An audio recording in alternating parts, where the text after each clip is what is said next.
Moraï Verabotaï, Mishpaha Yekara, chères auditrices et chers auditeurs, nous abordons cette semaine naturellement la suite de nos parachiotes. Il s'agit de la paracha de Miketz. Encore une histoire de rêve cette fois-ci. Tu sais l'influence de Yosef qui rêve Nachon, après les chansons et le panetier. Maintenant c'est Paro, le roi lui-même d'Égypte qui rêve. Tov, en vérité, je ne vais pas aborder le sujet de la paracha, étant donné que l'actualité, c'est Hanouka, naturellement, donc on va consacrer cela. L'Amrot, en dépit du fait qu'il y a un rapport, tu sais, entre Hanouka, la paracha de Miketz, tu sais lequel? Non. C'est le Moketz. On arrive toujours à la fin de quelque chose. Il faut faire un effort, les Foum Tzahara grâce en fonction de l'effort qu'on fait, que la mitzvah, elle a une importance, tu vois, que Akadosh Baruch Hu, il nous grandit le salaire, le sachar de cette mitzvah. Tu comprends? Si le pauvre, il a quelque chose, il n'a même pas de quoi payer l'huile ou les bouilles pour allumer la Hanoukia et tout, il fait un effort, alors qu'un riche, il le fait, c'est Kadosh Baruch Hu, il donne un sachar plus aux pauvres qu'aux riches. C'est évident. Et donc, le rapport entre Hanouka et la paracha, ben, c'est un seul mot. Tu sais lequel? C'est le mot Ketz. D'ailleurs, la preuve, on voit que Baruch Hashem, à partir de Hanouka, le jour augmente de quelques minutes. Voilà, on va sortir de ce froid, de ce bardol genda qu'il y a actuellement. Et du noir. Et du noir, naturellement. Et du noir. D'ailleurs, je tiens à dire, au niveau de la gématria, le mot Ketz, c'est combien? Kouf et Tzadi. 190. Waouh! Le bon Dieu, il enlève le Ketz. Il arrive à la fin. Pourquoi? Parce qu'il a dit à Abraham, tu sais, vous allez devenir plus tard des esclaves des Égyptiens pendant 400 ans. Arba Meotchana. Et combien on était resté en vérité? 210. Redou. Voilà, Redou. Et le bon Dieu, il nous a enlevé le Ketz 190. Vous savez? Donc, il ne faut pas désespérer, même si on a des ennuis, des problèmes comme actuellement, Kadosh Baruch Hu, il enverra le Ketz. Et je ne veux pas faire un jeu de mots. C'est qu'après le Horef, il y a le Kaïtz. Ketz, Bezrat Hashem. Vive le printemps. Tov. Alors, tiens, je vais commencer par une histoire pour faire le rapport avec Hanouka, je ne sais pas pourquoi, mais c'est comme ça. C'est l'histoire c'est un hôpital de fous. Et alors, naturellement, ils sont tous là-bas. Il y en a un parmi eux, comme ça, il se lève, il leur dit, mesdames et messieurs, je tiens à vous informer que je suis le Mashiach. Waouh! Ils lui ont dit, mais d'où tu le sais? Il leur a dit, ben, c'est le bon Dieu qui me l'a dit. Brusquement, se lève un autre fou, comme ça, très grand. Il dit, mesdames et messieurs, je vous informe que c'est pas vrai ce qu'il raconte, car je lui ai jamais dit qu'il serait le Mashiach. Tout le monde s'est mis à crier comme ça. Ils ont dit, Baruch Shemo. Ils ont crié Amen, Baruch Shemo. Voilà. C'est à propos du mot Mashiach qu'on l'attend toujours, Bezrat Hashem. D'ailleurs, il y a le mot Mashiach, il a un rapport avec la fête de Hanouka, c'est lequel? Non. Il va illuminer le monde d'abord. On va annoncer aux nations Or la Goyim, la lumière même pour les nations. Tu prends le mot Mashiach, d'accord? Qu'est-ce qu'il va faire? Ça s'écrit comme Mashiach, Mem, Shin, Yud, Het. Ben, c'est les rachetébot de quoi? L'anagramme de Madlikim, Shmona, Yeme, Hanouka. Mem, Shin, Yud, Het. Je répète, Madlikim, Shmona, Yeme, Hanouka. Quand est-ce que tombe Hanouka? Café qui se lève, le 25. Le 25 qui se lève, café, hein, d'ailleurs, avec croissant. Bon, excuse-moi, Hanouka café. Bon. Eh bien, si ça tombe le 25 qui se lève, c'est bizarre, ça correspond à une date aussi importante. À l'époque de Moshe Rabbeinu, ils avaient construit le Mishkan, le sanctuaire. Ils avaient construit le Mishkan. Ils l'ont construit, tu sais quand? À partir de la descente de Moshe à Kippour, quand il a donné les deuxièmes tables de la loi. Il leur a dit apporter de l'argent, de l'or, apporter ceci, cela et du linge pour faire le Mishkan. Pendant 2 jours, les Juifs, je te jure, on n'est pas des radins, on a tous emmené aussi bien les Tunisiens que les Marocains. Nous, les Constantinois, on regardait et on vérifiait, parce qu'on était les grands Roé Heshbon. Ouais. On était les comptables de tout ça. Ouais. Et ils ont tous apporté, c'était merveilleux. Et voilà, et Moshe, il commence à construire le Mishkan. Tu sais quand est-ce qu'ils l'ont fini? Non. Ils l'ont fini le 25 qui se lève. Waouh. C'est le rapport avec Hanouka, c'est de la folie. Alors, le bon Dieu, alors Moshe, les Juifs ont dit, allez, on va rentrer dans le Mishkan, on va faire tout ce qu'il faut, les offrandes, le Mizbeah, on va allumer les... Moshe, il leur dit pas du tout, le bon Dieu, il veut pas. Quoi? Il a dit non, il veut pas, il veut qu'on fasse la Hanouka à Mishkan, chez l'Hanouka, le Rosh Chodesh Nissan. Bon, il a ses raisons, hein. Non, il a peut-être raison, parce que Nissan, c'est déjà le printemps, hein, c'est merveilleux. Il n'y a pas eu de Hanouka à Mishkan? Non, ils ont attendu. Le Mishkan, il était comme ça, et tranquille, et on ne l'utilisait pas. C'est de la folie. Alors les Kohanim et tout ça, ils ont dit, qu'est-ce que ça veut dire ça, quand même. Le bon Dieu l'a dit, je vais vous rassurer et vous consoler. On fera une fête spéciale, le 25 qui se lève, justement, à l'époque des Hashmonaïm. Et les Kohanim vont profiter de cela. On ajoutera une autre fête nouvelle, Nachon, l'Amrot que Hanouka, comme Purim d'ailleurs, ne font pas partie des Tariag Mitzvot, des 613 Mitzvot, comme dit le Rambam. C'est des Mitzvot des Rabbanan.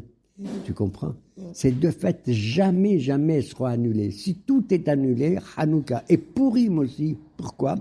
C'est bizarre alors. Quelle est la différence entre Purim et voilà, regarde comment une mitzvah des Rabbanan, elle prend une valeur plus grande, j'allais dire presque Rosh Hashanah, qui pour tout cela risque d'être abolies. Toutes les fêtes à l'époque du Mashiach vont être abolies. Sauf Purim et Hanouka. Pourquoi ces deux? Ben, tout simplement parce que Purim, ça a été la réception de la Torah Beratzon, de notre plein gré, alors que Kimov et Kiblou, alors que le jour du Sinaï qu'on a reçu, c'est le bon Dieu qui Kafar Aleim Ahar Kegigit, il nous a obligés. On fait les mitzvot, on est obligés, tu te rends compte? C'est pas évident. Bon. Et quel rapport entre les deux? C'est qu'à Purim, il marchait même, Amalek, le descendant de Amalek, c'est Aman, il a voulu nous détruire physiquement. Tout le monde, Najim, Taf, Gevarim, tout le monde, etc. Beyom Ehad. Alors que Hanouka, les Grecs, les Yévanim, ont voulu non pas nous détruire physiquement, mais au contraire nous imposer leur philosophie, leur morale, leur idéologie. Ils vous ont voulu ils voulaient nous faire oublier notre Torah. D'accord? Et ils ont interdit surtout certaines mitzvot qu'on appelle Hamesh, Het Memshin, c'est-à-dire Chodesh. Ils ne voulaient pas qu'on fasse Rosh Chodesh. Ils s'en foutent. Et ils ne voulaient pas qu'on fasse même Mila, la Brit Mila, et Shin, le Shabbat. Voilà. Ils ne voulaient pas qu'on fasse tout, mais ils ont mis l'accent surtout la Hamesh, Khamsa Alena, comme on dit. D'accord? Et donc, ces fêtes, donc, Purim et Hanouka vont se perpétuer totalement. Mamash. Et il y a l'histoire du parchemin. Pourquoi on fait Hanouka? Tout le monde le sait, j'ai même pas besoin. Même les enfants, tu comprends? Au GAN, ils apprennent, qu'est-ce que c'est? Qu'est-ce qu'ils apprennent au GAN, les enfants? Grâce à la ganénette, les gananotes, hein? Ils apprennent surtout à manger les soufga gaganiotes. Tu vois d'où ça vient, les gaganiotes? Ils connaissent aussi le Katkatan et... Ils connaissent les chansons, Maostour et tout ça. Bah, au Hachim, que Dieu les bénisse, nos enfants. Et donc... Donc le parchemin. Oui, alors pourquoi on fait? Alors on raconte que les Grecs, ils avaient rendu impur tout le Beth Amikdash même. Ils ont même fait de la Avodah Zara là-tout. Et donc, quand les Hashmonaïm, ils ont fait la guerre, ils étaient peu nombreux par rapport aux Grecs. Les Grecs étaient des centaines de milliers. Je ne veux pas dire plus. Et les pauvres, les descendants de Mattatya ou Ben Hanan Kohen Gadol, c'était Maccabi, Ouda, tout cela, la Nachon. D'ailleurs, qu'est-ce que ça veut dire Maccabi? Pourquoi on les appelait Maccabi? c'est les Rachetebo de Michamocha Baelim Hashem, Maccabi. Et donc, ils ont fait la guerre.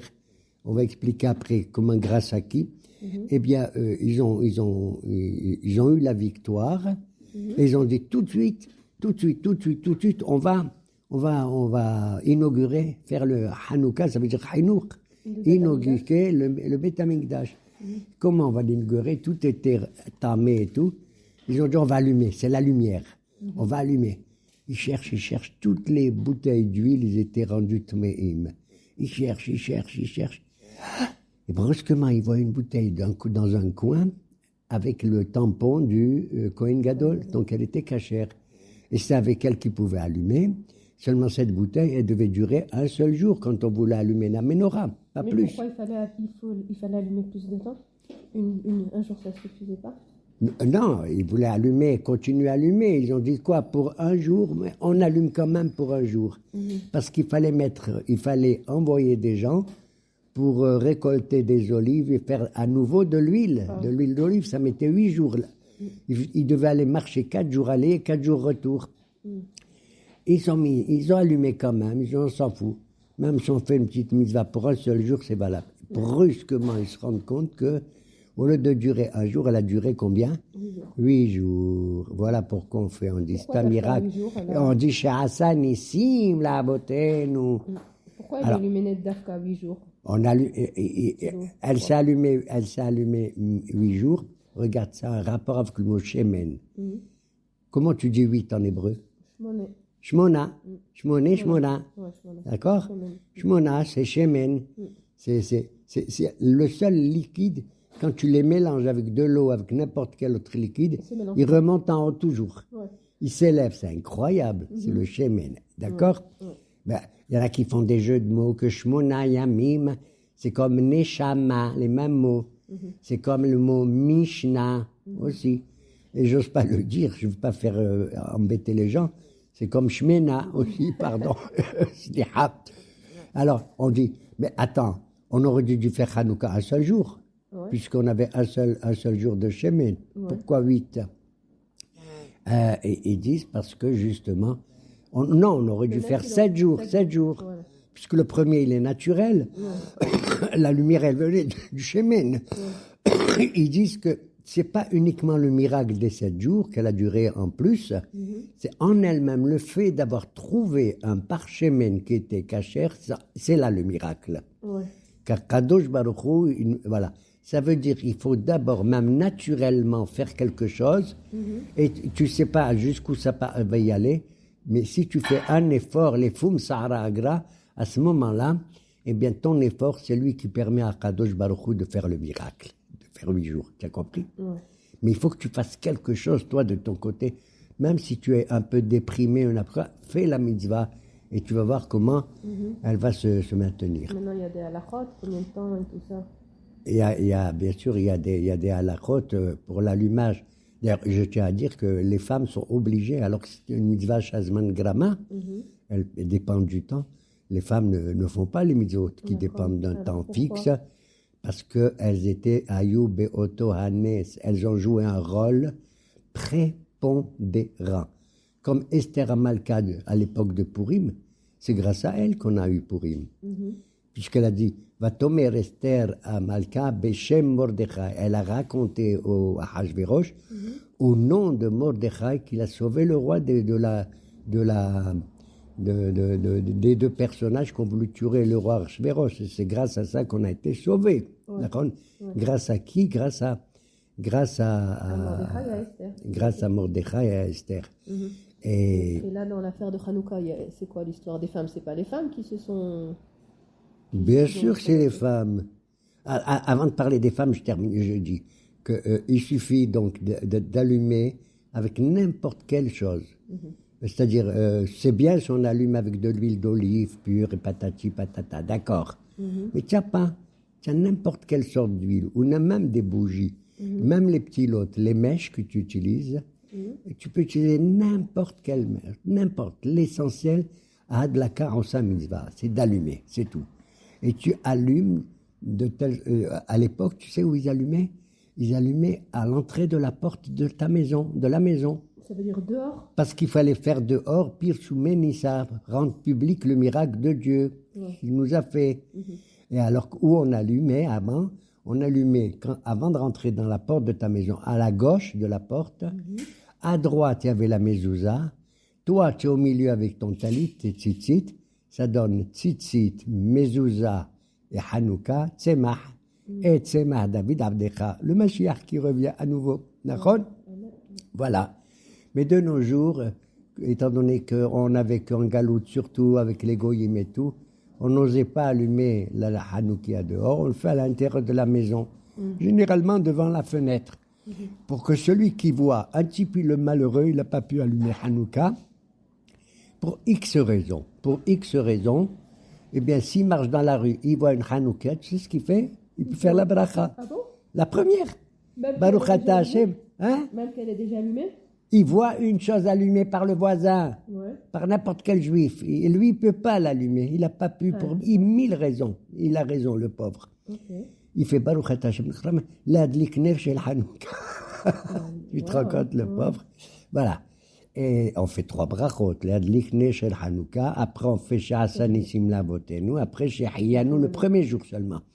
Shehiyanu v'kiyemanu v'ganu ezman hazeh. Et il y a une mahloket entre Bet Shammai et Bet Hillel, à savoir que Bet Shammai dit, tu sais comment on allume le Hanoukia? D'abord, le premier jour, on allume 8, après 7, après 6, on descend. Il dit, pourquoi on descend? Bet Shammai, tu ne sais pas pourquoi. Parce que la fête de Hanouka, elle a un rapport avec une fête qui dure 8 jours aussi, c'est Sukkot. Et pendant Sukkot, nos ancêtres, ils offraient 70 corbanotes au nom des nations. Tu as vu, pour les goyim, on offre des corbanotes. Tu te rends compte, on est gentils, hein? Et on descendait. Le premier jour, 13, après 12, après 11, après jusqu'au chiffre 7. En tout, ça faisait 70. Voilà pourquoi Hanouka, qui ressemble à Sukkot, on allume d'abord le premier jour 8, après 7, après 6, après. OK? Mais tu les as arrêtés. Ma'alim bakodesh ve'en moridin. Quand on fait une mitzvah, on augmente, plutôt qu'on descend, on descend. Ouais. Premier jour, un jour, une bougie, après 2, après 3, etc., etc. En tout, tu sais combien ça fait? 36 luminaires pendant les 8 jours. C'est la Medvav Tzadikim. D'accord? C'est les 36 Tzadikim qu'il y a dans chaque génération. D'accord? Alors là, il y a une différence entre Sfaradim et Ashkenazim. Chez les Sfaradim, le Baal Habayit, le maître de maison, allume la Hanoukia, même s'il a 10 enfants ou 14 enfants, peu importe, et sa femme. Et ça suffit une. Mais les Ashkenazim, ils permettent à tous les enfants, tu te rends compte, d'allumer des Hanoukiot eux aussi. Mais il faut qu'ils les espacent, ils ne les mettent pas ensemble parce qu'on ne sait pas quel jour sinon. OK? Voilà. Ils sont comme ça, Mahmirim, en général. Ça veut dire même les petits, même les tout petits? Même les petits, d'ailleurs même nous Sfaradim, tu vois un petit garçon, un petit enfant, une petite fille, de 5 ans, 6 ans, ils veulent allumer aussi. Donne-leur, ils allument, mais sans bracha. Tu comprends? Sans bracha. D'ailleurs, si le mari, il est absent le jour de la fête de Hanouka, pour X raisons, tu sais qui c'est qui fait? C'est la femme. Tu te rends compte? Alors que c'est une mitzvah Shazman Grama. C'est une mitzvah Shazman Grama. Et il faut l'allumer pendant une demi-heure, juste au début à tomber de la nuit. Tu n'as pas pu le faire, tu le fais durant toute la nuit, jusqu'à minuit ou même jusqu'au lendemain. D'accord? Avant le lever du jour. Ça, c'est la halakha que je donne, contrairement à certains qui disent autrement. D'accord? Et donc, bon, ça vaut mieux de le faire à la tombée de la nuit, sauf si on attend des invités et tout. OK? Et ça doit durer une demi-heure. Si la Hanoukia, je l'allume, et brusquement, je l'ai mise, elle n'était pas devant le vent. Et c'est éteint. Il est écrit, quand tu es kabouy, en zakoukla. Si elle s'est éteinte, je m'en fous, c'est fini. J'ai fait la dlaka. Ce qui compte dans la Hanouka, c'est d'allumer, c'est tout. C'est d'allumer. Elle s'est éteinte au bout de 3 minutes même, eh ben, je ne suis pas obligé de la rallumer. Moi, je vais la rallumer, bien sûr. Mais je ne suis pas obligé. J'ai fait déjà la mitzvah. C'est la hadlaka qui compte. D'accord? C'est de faire l'effort initial qui compte véritablement. Voilà. Et cette fête de Hanouka, donc j'ai dit c'était les hommes qui ont fait la guerre. Et c'est merveilleux. D'ailleurs, quand tu ajoutes Bime Matatao Ben Hanan, etc., aussi bien dans la Hamida que dans le Birkat Amazon, il y a un truc phénoménal que moi j'ai remarqué. Tu sais quoi? Dans le Bimé Matatiao, on raconte la bravoure et le courage des Hashmonaïm, des hommes qui ont fait la guerre. On ne parle pas du tout du Parchemen. C'est incroyable. Pour te dire comment le bon Dieu, lui, il a remarqué que nos soldats qui font la guerre, c'est plus important que ceux qui sont soi-disant enfermés dans leur yeshivot et qui disent Torah Magna ou Matzla. D'accord? C'est absolument merveilleux. On ne parle pas du Parchemen du tout dans les prières. On parle de quoi? Des soldats qui ont fait la guerre. D'accord? Et ils étaient très peu nombreux, on dit. Ils ont gagné Giborim, Bead, Halashim, Rabbim, Bead, Miatim, Vezedim, Bead, Oskei, Torah, Techa, etc. La Torah, tu vois d'où elle vient? De la part des soldats qui, eux, ont combattu les Yevanim. Nachon, qui ont combattu les Yevanim. Et voilà. Grâce à qui tout ça s'est passé?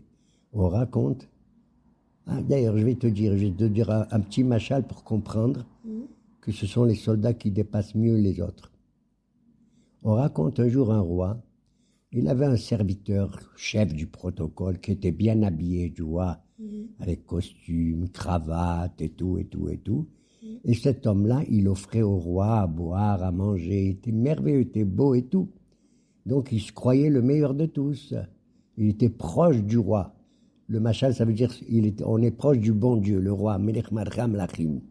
Mais ce roi, il avait un général, un ramatkal, un chef d'état-major. Il a dit, oh là là, il y a une guerre, vas-y. Il est allé, le chef d'état-major, il a fait la guerre, le pauvre. Il a fait la guerre. Et le roi, il dit, ramenez-le-moi, dites-lui de venir me dire qu'est-ce qui se passe dans la guerre. Le chef d'état-major, il revient, sale comme tout, tu sais, parce qu'il a fait la guerre, il était plein de poussière. Ses vêtements étaient dégueulasses, d'accord? Même déchirés. Le roi, il le convoque, il vient vers lui. Il y avait le chef d'état-major et à côté le chef du protocole qui était beau, zahma, magnifique. Qu'est-ce qu'il fait le roi? Il vient, il l'enlace et il embrasse qui? Le chef d'état-major, le soldat. T'entends? Alors tout le monde dit, moi, quoi? Un roi? Un roi, jamais il embrasse quelqu'un qui est sale et tout. Et il leur dit, oui, moi je l'embrasse celui-là. Parce que c'est celui-là qui nous a sauvé notre vie, véritablement. Et il a sauvé mon royaume. C'est ce qu'il dit à Kadosh Baruch Hu. Ceux qui se salissent et ceux qui transpirent, ils transpirent et tous nos soldats, ça c'est les vrais héros de notre pays. C'est les tzadikim de notre pays. Tu as compris, ma chérie?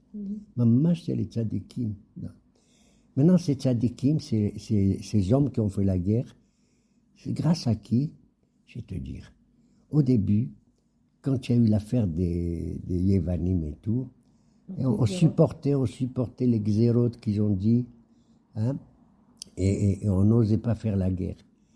Et en plus, ils avaient une xéra affreuse, j'ose pas le dire à voix haute pour les femmes.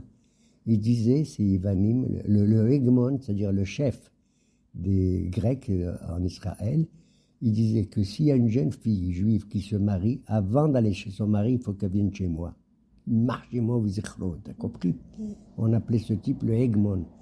Certains disent, selon Flavius Joseph, il s'appelait Antiochus. Donc, et à chaque fois, alors un beau jour, la fille de Yohanan, Matatiao ben Yohanan Kohen Gadol, c'était la fille, il était Kohen Gadol.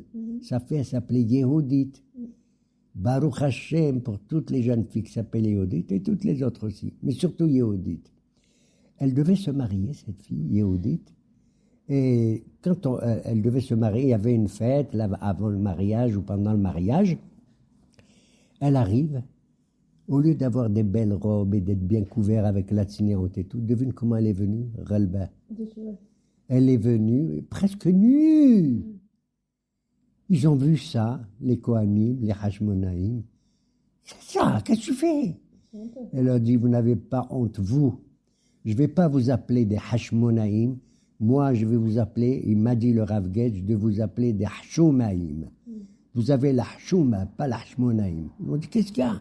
Il dit, vous voyez les xérotes, une jeune fille, elle va se marier, et on demande d'aller voir ça avant d'avoir son mari et tout. Ah, ils ont compris. Et c'est par son route de Yehudit, qu'est-ce qu'elle a fait? Elle s'est rhabillée.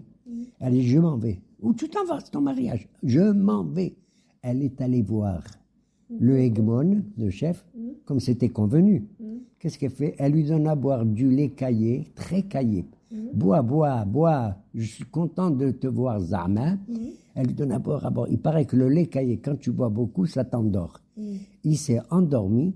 Elle avait un couteau ou un glaive en cachette. Elle lui a coupé la tête. Il s'appelait Holoferne, ce mec. Et elle a ramené la tête du bonhomme. Ça a été le début de la révolte. Jamais j'ai vu une Gibora comme cela. Et c'est pour ça que nos Hachamim, ils ont dit Bisrout, Nashim, Satraniot, Nig'alnu. C'est par le mérite des femmes vertueuses comme ça et courageuses. Et Gibora aussi. Une Gibora, c'est de la folie, mamage de la folie. Tu te rends compte? Une femme. Alors, mesdames et messieurs, voilà pourquoi moi, quand je fais un discours, toujours, je commence par dire mesdames et messieurs. D'accord? Mais je ne dis pas madame uniquement. Parce que quand il y en a une qui se prenne pour madame, elle croit qu'à l'époque de, comment il s'appelle, Adam et Hava. Adam, c'est la dame. Mais Hava, elle s'est pris pour la dame. Tu as compris? Et ça, c'est pas bien. Si une femme, elle se prend pour la dame, non. Elle se prend pour madame, c'est tout. Et raton que Bisrout Nashim de notre génération qui est merveilleuse. Moi, je vois Béhémet, des couples et tout. Je vois des femmes à droite, à gauche. Elles ont l'air de rien du tout, mais elles sont adorables, merveilleuses. Tu vois comment elles s'occupent de tout. De faire des mitzvot à droite et à gauche, de distribuer aux pauvres et tout. Je te jure, j'ai des voisines, moi, comme ça. C'est de la folie. Et que Dieu bénisse toutes nos femmes et toutes nos filles, et aussi nos garçons, et aussi, bien sûr, nos vieux pépés comme moi. Quand la pluie tombe, mesdames et messieurs, je deviens de plus en plus vieux. Nahon. Voilà, hier que le printemps arrive. Shalom Aleichem.